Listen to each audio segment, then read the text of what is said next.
And we'll start on some intros. If you have been to any of our recent webinars, you probably know who I am. My name is John May. I am the face, voice, general person for WebGility. I am on the customer engagement side. I work on all of our video. If you call into our support line, you'll hear my lovely voice as well. So I'm everywhere. And then with me today is Dylan Lozano of OnRamp Funds. I'll let him introduce himself. Yeah, hey everyone, I'm Dylan Lozano. I run our partnership program at OnRamp Fund, so work with John and the WebGility team. I am not the face of OnRamp, but do occasionally join a webinar. So appreciate you inviting me today, John, and looking forward to it. Hey, you're the face of OnRamp today, and that's what matters. I know, right? Perfect.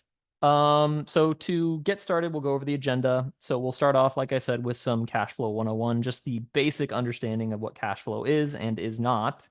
And then we'll dive in and touch on some financial statement conversations, just from a high level perspective. What are financial statements and how can you utilize the different types of financial statements to understand your business and kind of take it in the direction you want to go? And then that'll lead us into more of a strategic conversation of what you can use your cash flow for, from that reinvestment perspective, like what types of things you can do with your surplus or your profit to continue to grow that profit, and then what not to do maybe. And then we'll end with leveraging your tech stack and the ways that you can kind of maximize your current situation to get to a point where you're profitable, or again, increase that profit and that cash flow. All right, so to start, again, cash flow 101, it's important to start with a baseline understanding of what cash flow is, and why it's so crucial to your business. So in its simplest form, cash flow is the movement of money in and out of your business. It represents the inflows and outflows of your sales, your expenses, any movement of money in your business. From like receivables to invoices, overdue payments, to the combination of inflow and outflows of services, fixed expenses like your payroll, rent, operational costs. Basically, the gist here is that if your inflow exceeds your spend, you're cash flow positive. That's what it means when you hear the term cash flow positive or cash positive. And something that I want to drive home is that we all have a stake in cash flow, whether or not we're talking about business. If you spend more than you make, just on a personal level, you're cash flow negative. And if you make more than you spend, you're cash flow positive. So just a little point there. Dylan, do you have anything that you wanted to add here? Yeah, no, I mean, you said it well. Cash flow is the lifeblood of any business. Outside of business, also personally, like you said, if you're spending more than you're bringing in, got a problem, you got to fix that problem. I love the bullet points here too. There's different things you can do to monitor your cash flow, making sure that you're, ready for unexpected changes or issues that pop up. Forecasting, you've got forecasting on here, helps you to anticipate periods of surplus or shortfall. Just plan accordingly within your business. Receivables, you've got to implement strategies such as offering multiple payment options, setting clear payment terms, sending timely invoices to your suppliers, following up on overdue payments, all that good stuff that just kind of ensures that you're bringing in the receivables that's due to your business. Inventory, it's huge. You got to maintain optimal inventory levels, especially in e-commerce. Seasonal, a lot of seasonal businesses in e-commerce, a lot of ups and downs. So making sure that you're forecasting demand and implementing like just-in-time inventory practices, things like that. Minimizing expenses, just like in your personal life. Renegotiate contracts with service providers, finding more cost-effective like shipping solutions, for example. Carriers offer different rates. FedEx might be a good fit for one product you're selling, UPS for another, USPS for another. So just kind of monitoring that. And then digital marketing spend, advertising for your products, driving sales, just kind of monitoring that as well. Awesome. Yeah, I mean, I guess just to sum all of this up is that understanding how much money you're making versus how much money you're spending and kind of the leftovers, so to speak, at the end of the day is key to the success of your business, right? Like it's important to know one when you need help, like it says here in the bullet points, knowing when to seek any outside help and get funds. Like if you know that you're struggling and you don't have immediate cash on hand to invest in certain things, it's good to have the perspective and understand when you need to kind of branch out. So good talking points there. A couple more notes on profit here. It's important to distinguish the different types of profit from gross to operating to net. So gross profit is the total cost of goods sold minus any revenue that you have. So this doesn't include higher fixed costs like real estate or interest. That falls into the operating profit. So that is any earnings that you have before interest and taxes, but it is focused on the core operations. So the labor, the supplies, and the real estate like rent and stuff like that. And then obviously the net profit is all revenue, all expenses at the end of the day. So that's like your big picture. So we'll move on to financial statements. And I want to start here by saying that I don't want to focus too much on the minutia of financial statements because we could have 6 webinars just on financial statements here because there are a number of financial statements with a number of ways to look at them and utilize them. And they all kind of intermingle together in certain ways. But it is important to understand what financial statements are and how you can use them to your advantage. So I'll start by saying, obviously, they're crucial. They are a report at the end of the day that tells you how your business is performing. So you can look at trends within your own business. You can make predictions based off of those or projections based off of those trends that you're seeing. You can compare yourself to your competitors and develop strategies for investing. So all very important aspects of growing your business. And the types of statements that we're talking about are your cash flow statements. So the inflows and outflows of money, just what we talked about. The balance sheet, which is your assets versus your liability and your equity. Your income statement, which is more of a periodic look back of your business at any point in time. So it gives you more of a like a fixed perspective from calendar dates essentially. And then your equity statement, any changes in equity. This is really important for like shareholders or investors to understand when equity changes within the business, what that looks like, and kind of what the projections are expected to be. And then there's the other comprehensive income, which is uh, intermingled with the equity and income statements, respectively. Um, and so, Nice. And John, I'll add on that as well. Just in my 10 years of working in the e-commerce vertical and, for several different companies, all trying to help merchants grow and e-commerce entrepreneurs grow their business, there's a huge amount that just are not educated on financial statements and understanding P&Ls. So it's huge, just understanding what you're spending your money on, what you're bringing in. It's great. So yeah, and understanding what strategies you have available to you to invest based on what you're seeing in your cash flow statement or your balance sheet. Understanding where you can grow is a huge part of that, and that's what we'll talk about here in a little bit as well.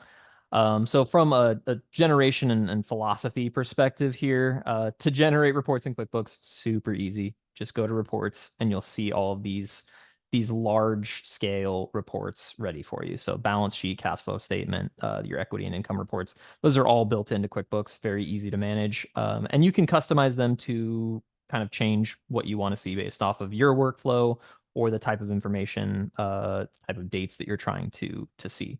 So a balance sheet is going to provide you again the overview of your assets, liabilities, and equities. So it gives you a really good idea of where everything's at from a high level perspective. And then your cash flow statement is really good to use alongside your balance sheet and your income statements to understand your operating costs and any financing opportunities or activities within the business.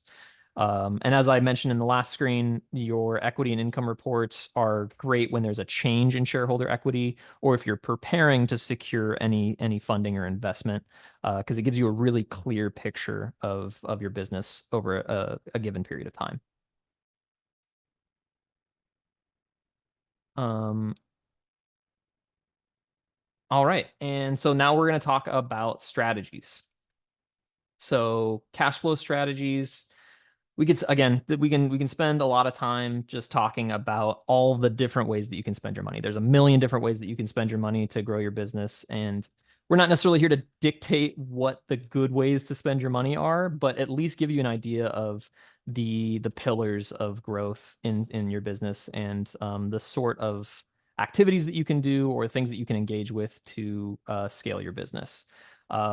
So rather than spending all of our time talking about the statements and the information inside of those statements, I think it's important to talk about how you can use any profit that you can get signaled from those statements and use it to scale and grow. So let's talk about reinvesting. Most people, we just want to make enough money to retire early, sail off into the sunset on a gold yacht, right? Like that's what we all want to do, and I don't blame you. I think everybody wants to live comfortably. But in the meantime, you want to utilize your profit as a way to inject more growth into the business so you can get to that point. Like even if your goal isn't to get that golden yacht, if your goal is just to retire, if your goal is just to get to the net through the next 5 years, you have a 5 year plan. Um, Having a strategy for growth is important to realizing that plan. So I'll let Dylan take it away on this slide. Yeah. So, I mean, you set it up perfectly, reinvesting your profits into growing your business. We see a lot of people that, come into the e-commerce, vertical, and they're needing capital. They need to grow their business. They don't know what to use their profits for, what not to use their profits for. So, we always make recommendations to our clients, like, if you're looking at designing a new product, we have, for example, a customer that makes dog treats. So I'll put that as an example on here. But he wants to make something a little bit different. He just wants to make a new brand of dog treat, or whatever kind of research and that you need to put into developing a new product. That's the kind of stuff you want to reinvest your profits in. Also, new channels. Put TikTok Shop on here as well. Walmart, one of the biggest marketplaces in the world, obviously. But TikTok has been in business for about 8 years. Or 8 months. TikTok Shop, and it's growing like crazy. So that's just another channel that you could expand into, reach more customers.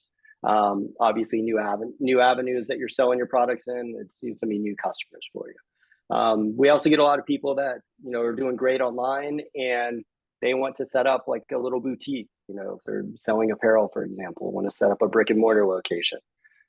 Those are the kind of things that we encourage our customers to reinvest their profits in, to really grow their business. And then operational expansion, we've got it on here. So adding headcount, get to a point where you need to hire somebody just to do the marketing for your business, or hire somebody in the sales department, or you need new equipment like t-shirt printers, or whatever the case may be.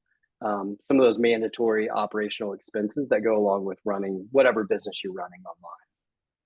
I love that. And I specifically love that you called out Walmart and TikTok, because if you would have seen, I'd say maybe 2, 3 years ago, if you would have said Walmart and TikTok Shop were two things that you maybe needed to look into expanding into, you would have gotten some weird looks, maybe more specifically on the TikTok side. But even Walmart within the past 5 years has obviously taken Amazon's cue and seen that they maybe need to step it up in the digital space. So yeah, I mean, both of those options, Walmart and TikTok, really, really good opportunities for expanding into two markets that are seeing a lot of growth, uh, exponential growth recently.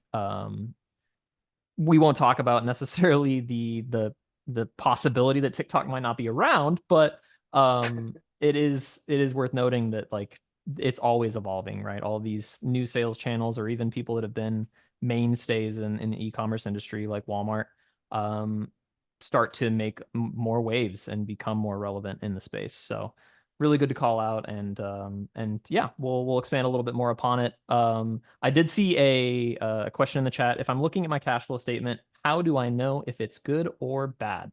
That is a great question. What makes a good CFS or cash flow statement? At the end of the day, the answer that I'll give is that is your cash flow positive?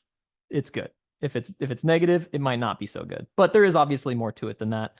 Um, from a like an investment perspective or a shareholder perspective, it's important to look at the signals that you're giving off with your cash flow or the statements that you generate. If a bulk of your positive cash flow, if a bulk of the profits that you're making come from your core operations, so like the goods that you sell, the services that you sell, if those are generating enough profit for you to reinvest in the business alone without having to seek additional investment, that's just gravy. Like you look good to anybody that you approach to maybe get a loan. And maybe you don't necessarily immediately have cash on hand, but you've signaled that you're responsible with your investment strategies in the past. If investors are able to look at your previous statements or at your business over a given period of time and see that you have either been cash flow positive for a really long time, or even if you're cash flow negative, but you're still able to consistently reinvest in the right ways, it signals that you've got it going on. So I hope that answers the question. But yeah, any new inventory or investments that you're using your operational revenue for, that signals to investors or shareholders that you have enough money to kind of grow yourself. Nice. And John, I see another question here. Is TikTok Shop a good way to go? Um, so it is. I mean, it's growing. It kind of depends on what you're selling and kind of what your goals are. But I'm more than happy to reach out to you after the webinar and give you some contact information over there. If you want to have a look and talk to those guys and see if whatever you're selling might be a good fit to be on their platform. And then also, will Walmart let you sell products on their site? So Walmart.com, a majority of people that are selling online, they do, allow you to sell your products on there. There is kind of a brand vetting. So just make sure there's no like trademark infringement or things like that. But once again, it's a huge channel. I mean, just continuously growing. We get a ton of merchants that are selling on Walmart. So more than happy to reach out, as well and give you contact information over there and see if you want to discuss that with them and see if you'd be a good fit to sell in their marketplace. Yeah, I mean, I'll agree with all of your points there, Dylan. I think TikTok is, as I explained, it's exploding in growth just within the last 6 months. Because it just recently launched, but because of the exposure that TikTok offers, for a lot of people, it can be a no-brainer to hop on TikTok Shop. I think to Dylan's point, it's super important to do a little bit of homework and understand what that specific shop or that specific marketplace services, like the need that it services and how people interact with the customers that are on those marketplaces, so that you can understand if you have maybe the social strategy at hand to be able to take that on. It's easy to say like, oh, well, people are selling a lot on TikTok Shop. Let me just set one up. But without understanding how the environment in TikTok works, you're maybe not setting yourself up for success. So like Dylan said, if you want to reach out to us, we're happy to set you up with any resources you need. Same thing with Walmart. And just to kind of let you know how Walmart works, it's very similar to Amazon. And even Target is doing sort of the same business model from a retailer perspective. And both are really good options. My camera just died, so I'm gonna get a new battery. But let me go to the next slide here, and I'll let you take it away on the what not to invest your funds into. Yeah, one more thing I'll add on that TikTok is, we recently partnered with them, and they actually, obviously, they're really good at marketing. There's millions of users that use TikTok and influencers selling products on there. But they actually have a TikTok Grow, which is like their own marketing plan that they put together for you. So they really help you like craft your ads and make it super simple to sell. So we've heard some really good feedback on that. So it might be something else to consider. And then I will switch. Looks like your camera's back live. So good to have you back, I John. have I have batteries on deck. Yeah, sorry, keeping it real goes wrong. So what not to fund with your profits? The items that we have listed up here, static costs. This is what we call OpEx. These are expenses that that you're going to be paying for, every month. You got to ship your products to your customers. You need to market and advertise your products, and you need inventory to sell. So these are things that we recommend, things like working capital to come in and kind of help with some of these costs, not so much your profits in your business. Use your profits for things like, we mentioned earlier, expanding into new channels, really cool brand new marketing campaigns that you want to test out, that kind of stuff. But when you're looking at, shipping and fulfillment, this is a set cost. You got to ship your products. You got to get it over there. The inventory, things like my company, OnRamp, that's what we do is we provide working capital injections of it that is meant to help e-commerce merchants purchase inventory. And as they make sales, they pay back the money that they borrow. So these are things that we recommend that you don't use profits in your business for, but, look at other sources of working capital, whether it be something like OnRamp or going to a bank or a business credit card, any of those options, kind of help with this stuff. Yeah, I love it. And then the basic gist here is that like your operational costs, anything that's a fixed cost for you, so your shipping and fulfillment stuff that you would be doing anyways, anytime you sell a good or you sell a service, your built-in ad spend, your inventory that you've already kind of established, that's all stuff that you should be using your general revenue for, not any of your profits for. And I think that's important. It's easy to kind of go overboard with trying to expand without thinking of what funds you have available to use for that expansion. And I think the working capital conversation evolves from here as well. So we'll get right into it. What happens if you don't have money at hand? Like you're not cash positive at the moment. You don't have the cash to immediately inject into this inventory that you need, or something that you need to expand right now. Or a good example of this is like maybe you're experiencing like a really sudden surge in popularity on a product that you have, and you want to be able to respond to it, but maybe your cash is tied up or something like that. So these are the situations where you need to look at what options you have, because it's not always possible that you're going to have immediate cash at hand. And I'll let you take it away from here.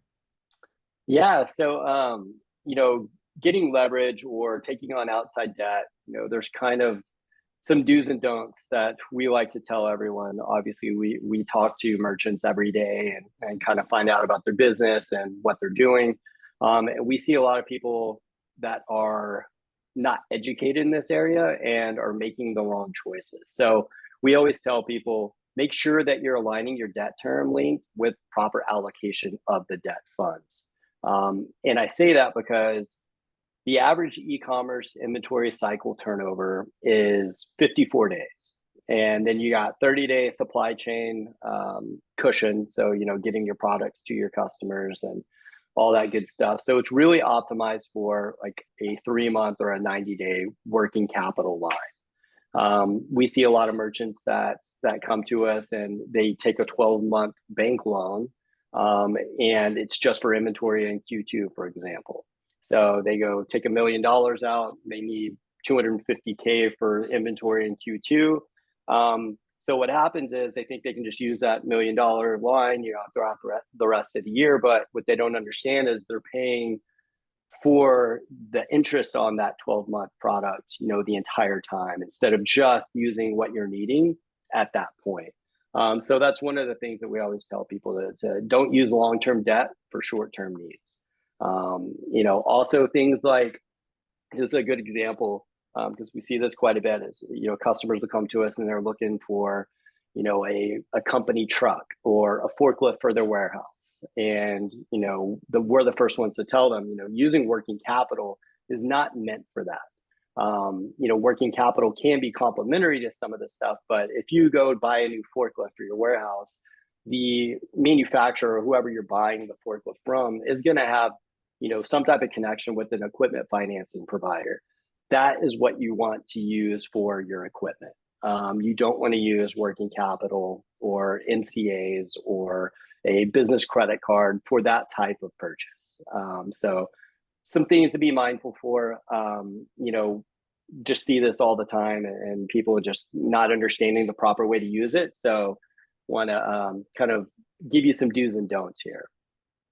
Yeah, I love it. I liked the planning aspect of it, right? Like there's a solution for everything. There's essentially a product for everything, right? And it really is important to understand that like taking on debt doesn't have to be as scary as maybe it's made out to be. Obviously, it's a risk, just like anything. I mean, any line of credit is a risk. It's something that you have to be careful with, but it can be super important to springboarding yourself from a growth perspective as long as you're planning it correctly. So understanding the terms and making sure that, like you said, the term length matches the type of investment that you're trying to make.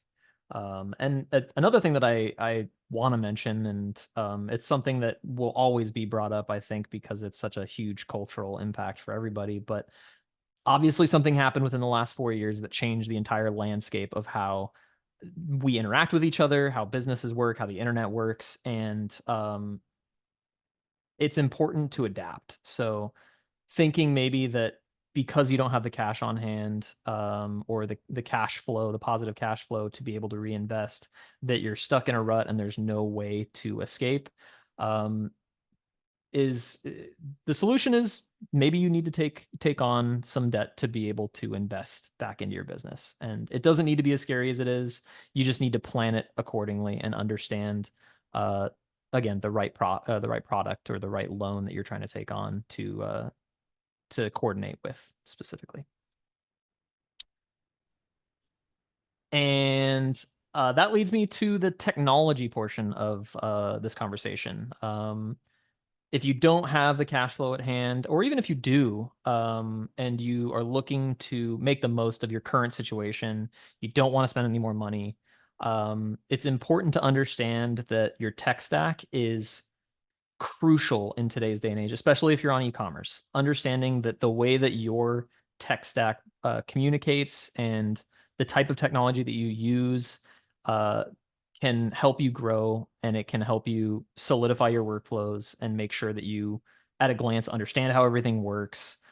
So just to go over sort of what a tech stack looks like and what the possibilities that you even have are, we'll just go down the list. I mean, from a customer service perspective, it might not seem like that's something that's going to maybe skyrocket your brand forward. But Dylan and I were just talking before the webinar about growing your brand and how that's like such a important thing for e-commerce sellers. It's something that everybody maybe could use a little bit more knowledge on. Um, Customer service affects your brand, and a lot of these things will affect your brand because at the end of the day, any investment that you're making in the technology that you use or that works within your workflow as a business is signaling to your buyers. It's signaling to anybody that works with you that one, you're an established business and that you can handle the things that are thrown at you. So from a customer service perspective, a CRM will help you make sure that you're organized in a way that you can communicate with both your customers and your prospects effectively. You might not need to invest in a brand new CRM. Like not everybody has $90,000 to get Salesforce, but there are plenty of either free tools or ways that you can get the effect of a CRM, maybe if you're working on a tight budget without having to invest in a huge contract or something like that. So start small, think small, and maybe grow out from there depending on what your situation is as a business. The same thing goes for email automation. Usually this is included in one of the more robust CRMs. Same thing with SMS. So your mileage will vary depending on what product you're using. But all of these things point to your brand having a solid image and being able to service your customers and kind of grow effectively. The next thing, and this is something that we do to speak to the experience that I have at WebGility, accounting automation. So making sure that your orders are pulled in and posted to QuickBooks and along with your refunds and your expenses allows you to take the load, the cognitive and physical load off of either your bookkeeper or your accountant, or if that's you, if you're the business owner, or all of those things. It You don't have to do as much manual work on that accounting side, and you can focus on the bigger picture. Um, and then I'll let you speak. Dylan, I know you have some experience with like inventory and shipping. Do you want to speak to this maybe a little bit? Yeah, sure. So before my time at OnRamp, I've spent the last 2+ years at OnRamp. But before that, I worked for a company called Shipping Easy, which is an e-commerce order management and shipping platform that connects to whatever sales channel you're selling on, lets you print labels at discounted rates from all the different carriers, and ship your products to your customers. So I have a lot of experience working with this, and the cool thing about something like a Shipping Easy, or there's like Pirate Ship out there. ShipStation is another brand that I worked for a while, managing partnerships. But a lot of these tools have very cheap or sometimes free plans that you can use, depending on the amount of shipments that you're sending out in a monthly cadence. But I think Shipping Easy was, if you ship less than 50 orders a month, you were on a free plan, and it would still give you access to discounted rates. But something like a ShipStation or Shipping Easy, they allow you to manage, especially if you're a multi-channel seller, all of your orders from all of your different channels in one place, and then print your labels and check your inventory levels. It's a small, inventory management functionality that they have.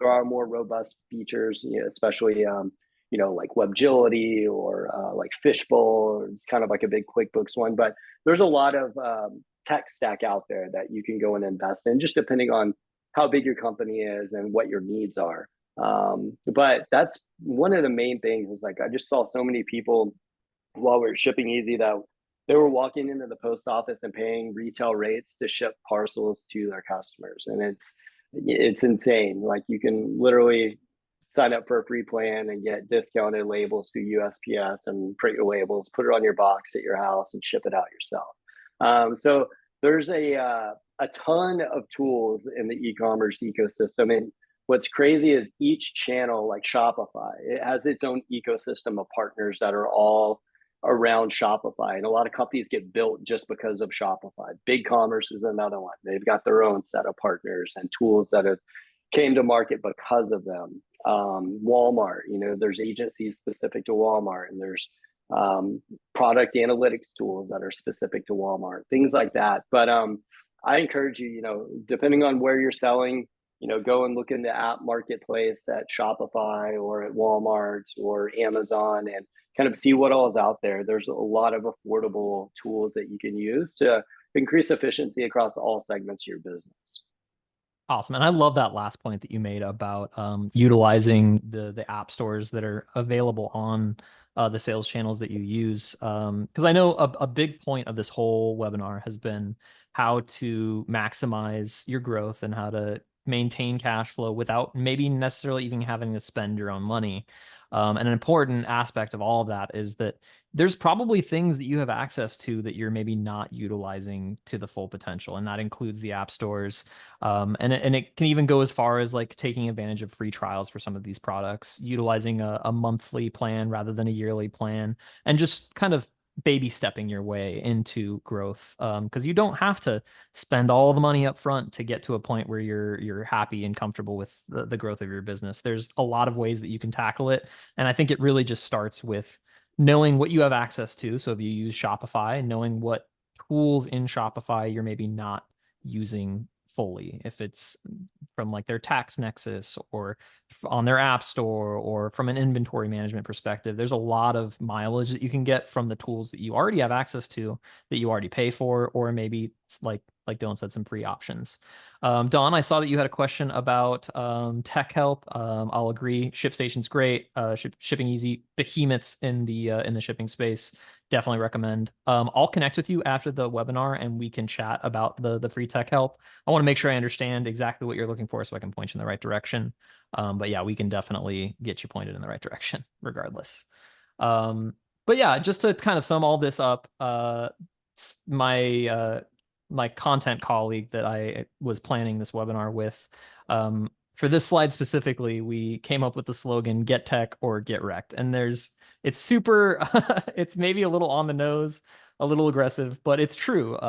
We are in we're deeply ingrained. Our culture is deeply ingrained in tech and utilizing as much of it as possible. So being able to adapt and understand what tech is available out there for you is super, super important. And to kind of speak to the last couple points here, data analysis is another one of those things that will help you understand your business to a lot more of an intimate level. To relate it back to the financial statements portion of the conversation that we had, if you have a data analysis platform, WebGility has one built in called Analytics, where you can look at your cost of goods sold across all of your sales channels at once and understand from like a high level how your profitability looks. Having something like that on hand can help you secure funding so much easier and speak to the success of your business so much easier, and do what's called there's a common valuation in investments called discounted cash flow. So it's a discounted cash flow valuation. The investor looks at your business from a certain point in time and what you're projected to get in terms of profits, and decides if it's worth investing in your business. So having that data on hand can make it a lot easier. Now, all of your integrations or your sales channels should have data built into it where you can export and kind of aggregate it into an Excel spreadsheet. But there are tools out there as well that'll kind of do that work for you. It'll connect to your Shopify and your Amazon and your Etsy and pull all that information into one place so you don't have to kind of chase everything around.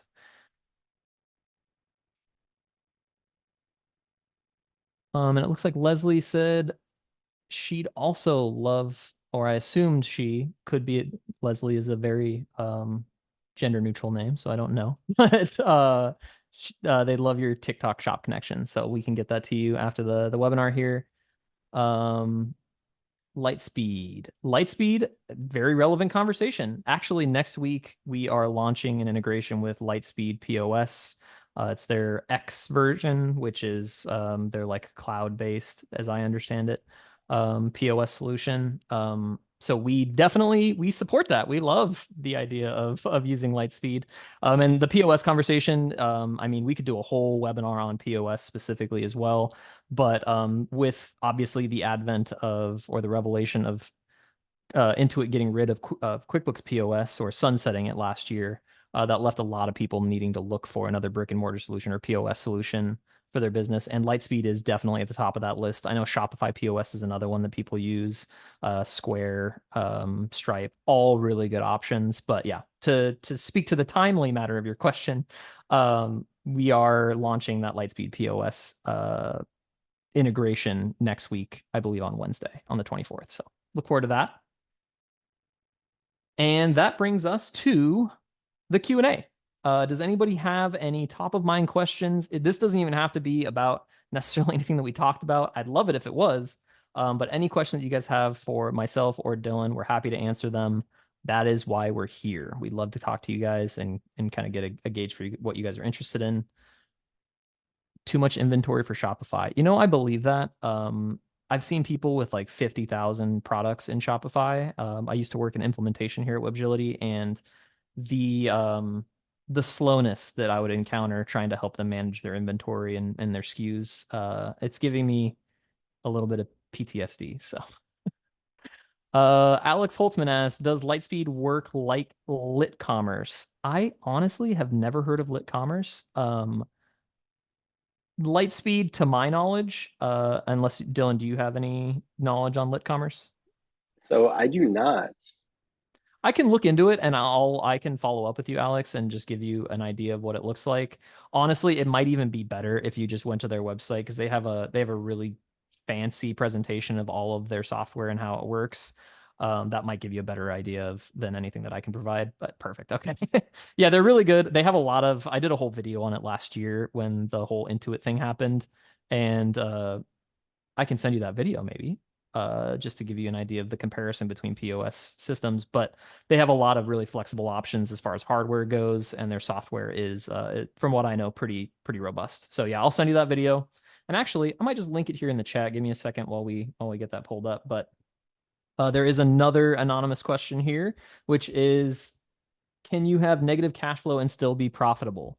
Believe it or not, yes. So and I'll reframe it in a way that makes sense because not having cash flow and being profitable sounds like a really counterintuitive thing, right? Like, how can I, if I'm not generating cash, if I don't have cash on hand, how am I turning a profit? And really, what it comes down to is how you look at your business and the time periods or the comparative analysis that you do between months or years or any period of time. So it could be that maybe for the first quarter of the year you didn't turn a profit because you were heavily investing in new opportunities like a new product line, variants of your products, or growing an office space, and in which in that first quarter of the year you're not seeing that you're cash flow positive, but then by Q2, because it's more of a lagging indicator, when you kind of expand out like that, you'll start to see that cash flow become positive. So yes, to answer your question, it is definitely possible to be cash flow negative and then still be profitable. It really just depends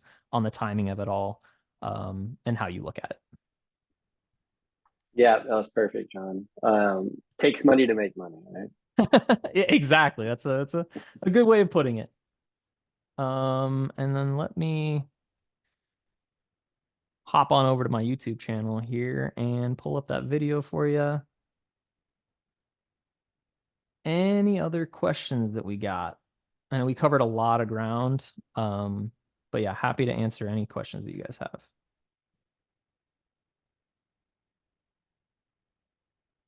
And excuse me while I fumble through. Boom, here it is. Let me get the share link. Oh, you might have another subscriber, John. Perfect, Don. I love it. It's not my personal YouTube channel. I know I have the face and voice for it, so I appreciate the interest. But it is WebGility's YouTube channel, and I haven't been as active on it as compared as to how I was last year with newer content. But if there is interest, if you want to see me make a video about something, just let me know. I'm happy to go into it. If you click that link that I posted, that should take you straight to the POS video that I did last year, where I compare some of the most popular POS options that exist, and you can kind of decide for yourself maybe which one might be right for you. What is the best accounting software with the lowest annual cost to integrate with WebGility? So in the past, we have integrated with Xero, which is a pretty popular European solution for accounting. We no longer, as far as I know, integrate with Xero. So right now the options are NetSuite and QuickBooks, and it's either QuickBooks Desktop or QuickBooks Online. NetSuite, I would not recommend if we're talking about lowest annual cost. NetSuite tends to be a little bit more of an enterprise solution for people. It takes a lot of work to develop and make sure that the workflows are planned out, and it's a whole thing. Still great, but it's definitely a lot more. Oh, I sent it to hosts and panelists. Thank you for pointing that out, Don, because it did not send to everybody. Um, let me get the message correctly here. Send to everyone. There we go. Now you should see it. Um, so from an affordability standpoint with accounting and what we integrate with, I would just recommend QuickBooks Online.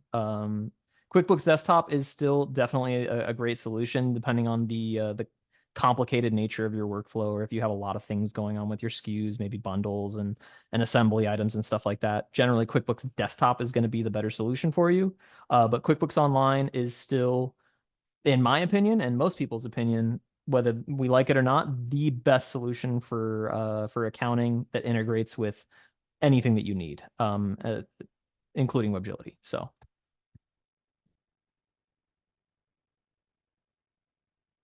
helpful to look at trajectory on quarterly basis by making a plot grid and seeing if your business is on an incline or decline. I love that.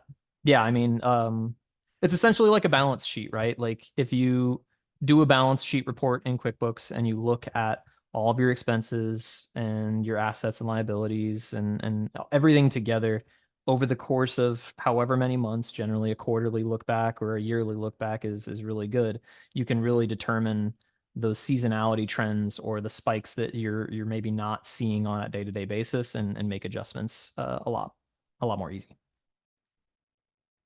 Problems with QuickBooks Desktop crashing, looking to move to something else. I won't say too much, but I'll say I understand. I have, especially on PCs, I feel have a really big issue with QuickBooks Desktop.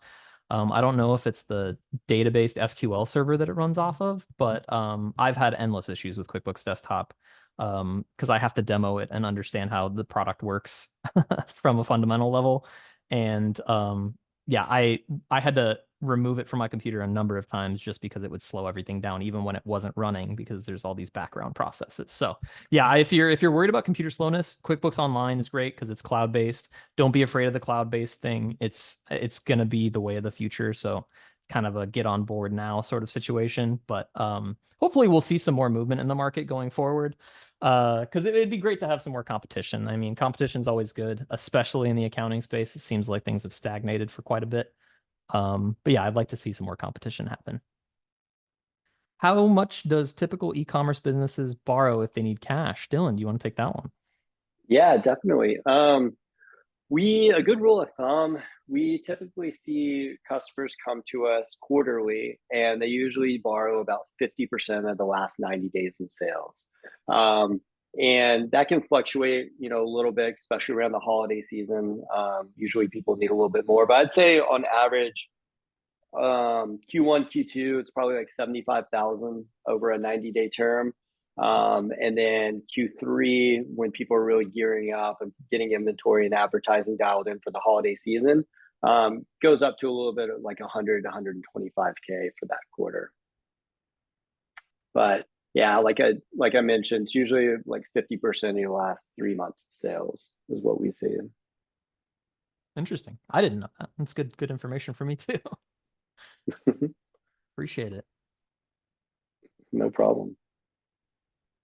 All right. If you guys have additional questions, I know it can be hard to think of stuff in the moment, so don't worry about it. But if you have additional questions, I'm sure Dylan would be happy to field any questions you have at his email address. And then my email address as well is john.may@webgility.com. Alex, if you want me to follow up with you, and then Don, I'll follow up with you as well with any information that you guys need. But yeah, we're always here. We're happy to help in any way that we can. I mean, that's what we're here for. We'll end the session today with just a little bit of about us. I know some of you are Webgility customers, or at least know about us or OnRamp.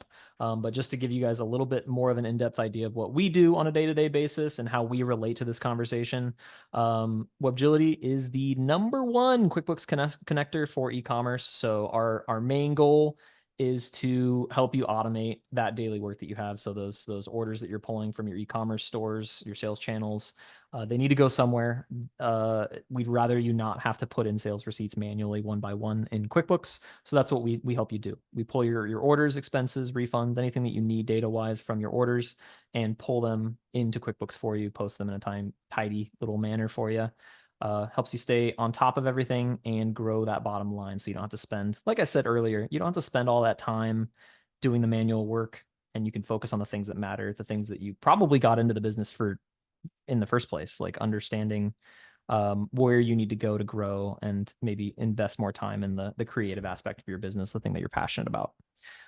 We will send a PDF of this entire slide deck. So if there are any links in here, which there are a number, you can click them directly in the PDF. You can start a free trial directly from our website in that link down there. The little pop-up thing is kind of covering it, but I'll let Dylan do his piece about OnRamp here real quick as well. Yeah, so OnRamp is a e-commerce specific lending tool. So we actually developed OnRamp and the idea for OnRamp. Our leadership team, like I mentioned, Shipping Easy, we're the same team that built Shipping Easy, sold it to stamps.com. A lot of us worked cross-brand for all the stamps.com products. But it was our time there that we worked with hundreds of thousands of e-commerce merchants of all different sizes. And there was a large amount of the smaller ones that unfortunately had to close the door to their business within 3 years because they didn't have the cash flow to properly grow and scale their business. It's very different in e-commerce. Seasonality, things like that come into play. When you go to a bank and try to jump through hoops and get a 12-month loan from a bank, they don't necessarily understand e-commerce, and that's why we built OnRamp. It's a revenue-based tool. So basically, it's super simple. You sign up, you connect your e-commerce site to OnRamp, to our app, and we can go through, scan your sales performance, on Shopify or TikTok Shop or Amazon or Walmart, wherever you're selling. We can go through and look at your sales performance and predict and forecast what we think you'll bring in over the next 90 days or so.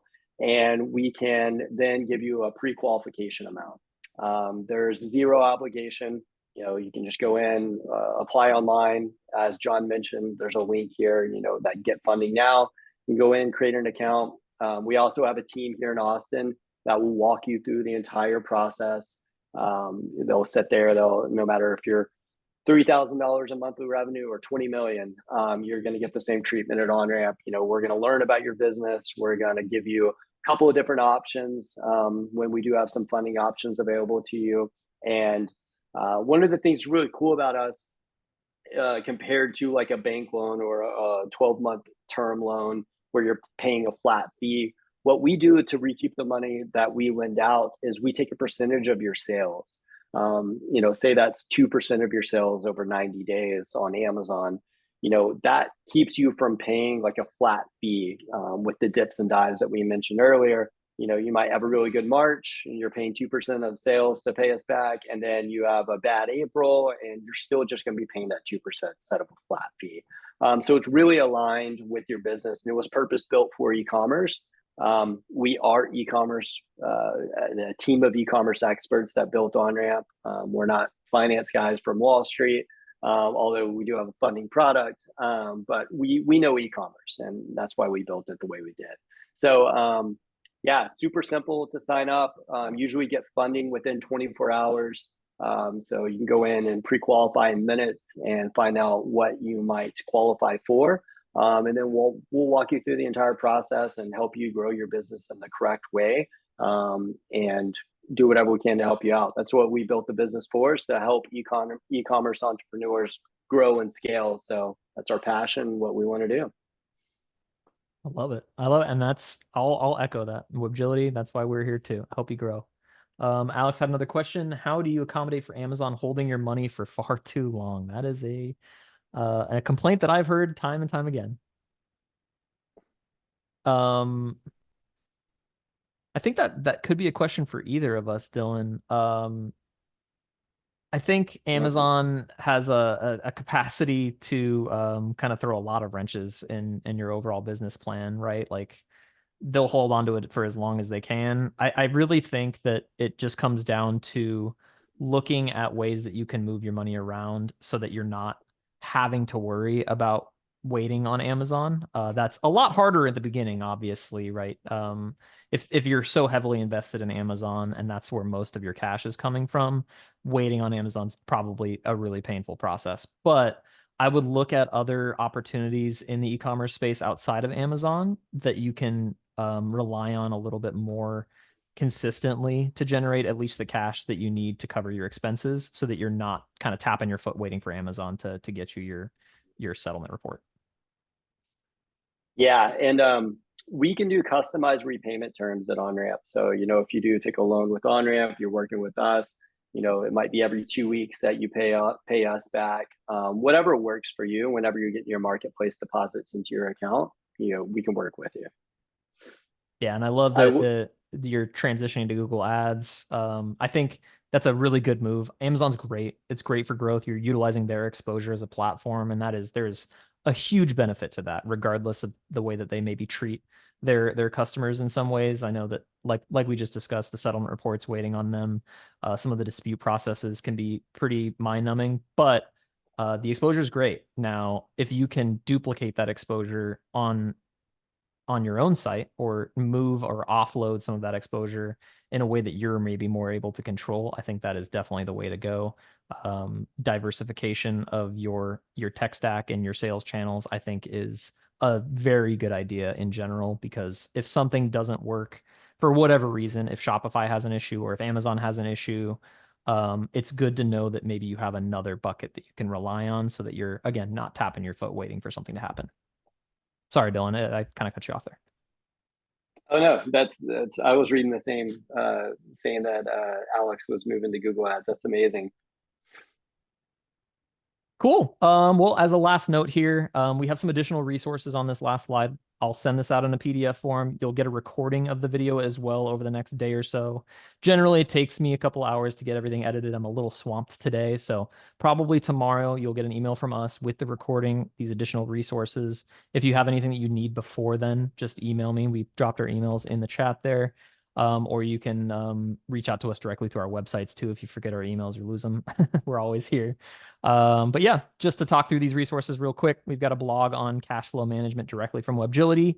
I'll kind of plug our next two webinars that we're running here at Webgility specifically. We're doing a two-part episodic webinar series with our good friend Seth David at Nerd Enterprises. He works a lot with accountants in the accountant space. And that's going to be May 1st and the 15th. The first episode, we're going to be kind of diving more into the multi-channel conversation, which is expanding your stores, which stores to expand to, what that looks like, and how to kind of understand where you should move as a business. So, Alex, it sounds like that might be a good one for you to attend. Same with Don. Anybody that wants to know what options they have and kind of the benefits, the downsides to these other sales channels that are available for you. And then the 15th, we're going to take it a little bit further and go outside of just your sales channels, talk more about your tech stack and ways that you can make the most out of the technology that's immediately available to you or expand your reach into other areas like branding, advertising, CRM, stuff like that. We've got a video recording of our last webinar, which is cutting costs, not corners in e-commerce, understanding if you need an accountant or a bookkeeper, kind of telling the difference between those and if you can do them yourself. And then we've got some blogs from OnRamp directly for cash advances and managing your e-commerce store, and then understanding the cash flow cycle from a seasonality perspective. Anything you want to add before we go, Dylan? No, this has been great. Seems like everyone had some really good questions, and me and John are both happy to help. You know, we're passionate about this, and we want to help you guys grow and be successful. So if there's anything that we can do, any tips, any advice, happy to jump on calls if you want to do a one-on-one session and talk about new channels to sell in or any partner in the e-commerce ecosystem. More than happy to kind of talk through my last 10 years of experience and give you some advice and recommendations as well. Love it. I love it. Thanks everybody for coming. Alex, I see your message. I will make personal note of your email address to make sure you get invited to the next one. I'd like to build in a feature for us to have you guys sign up for webinars as we're on them, because that would be super nice if I could just be like, hey, click the button. Unfortunately, we don't have the landing page built out yet for it, but we will send emails out. You will, or you should not be able to miss it. But I will make sure that you get it. Let me take that email address here. Perfect. Appreciate you. But yeah, again, really appreciate you guys joining today. If you have any suggestions, anything that you guys want to talk about, it doesn't even have to be a full webinar. If you want to get more information on anything in the e-commerce space, let me know. Reach out to Dylan. It sounds like he is more than happy to help as well. We are here to help you. So again, hope you got something useful from the meeting today. And look forward to hopefully seeing you guys in the next one. Thanks, everyone. Thanks, John. As a last note, because my content person is blowing me up on messages, make sure you follow us on social media, and that goes for Dylan as well for OnRamp. Follow us on LinkedIn, anywhere that you can find us. Instagram, we are trying to get as many people to see our Instagram as possible. So follow us, and then you definitely won't miss our next webinars or our engagements or any videos that we put out. So just keep an eye on it, and everybody enjoy the rest of your day. Have a wonderful rest of your week.